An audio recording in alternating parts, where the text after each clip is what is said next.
High everyone, आज चाहिँ हामी के खाँदैछौँ भने आज चाहिँ हामी सादीको काँचो आँप खाइरहेको छौँ मम्मी र म। मम्मीले चाहिँ आज व्रत हो अनि मम्मीले चाहिँ आज सादीको आँप खाँदैन। मम्मी चाहिँ नर्मल आँप खाइरहनु भएको छ, नुन खोर्सानी नहालेको। मैले चाहिँ यहाँ नुन खोर्सानी हालेर पुरै खाइरहेको छु। यस्तो राम्रो भएको छ। आँप खाने एउटा आँप होला, काँचो आँप ओराङ चलाएर जिब्रो पड्काएर आउँला गाईहरू हामी चाहिँ यहाँ खाइरहेको छौँ। हजुरहरूलाई काँचो आँप कस्तो लाग्छ, मन पर्छ कि पर्दैन भन्नु होला कमेन्टमा।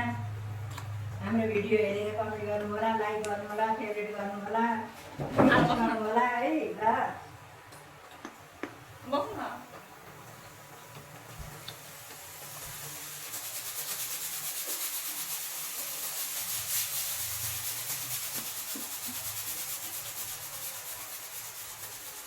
खाना देखाइदिनु न कस्तो छ मम्मी? च्वाक अमिलो ब्ल्याक।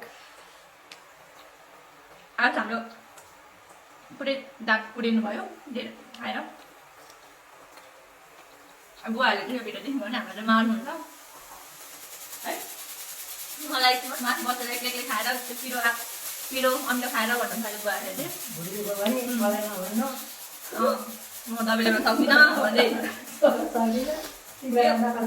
पक्कै हामीले यो भिडियो हालेर बुवाहरूले हेर्नुभयो भने चाहिँ हामीलाई चाहिँ सक्यो हुनुहुन्छ, फिनिस गर्नुहुन्छ कराएर। गालीको बसाब हुन्छ। By by. अब हामी चाहिँ गएको खाना बनाउन।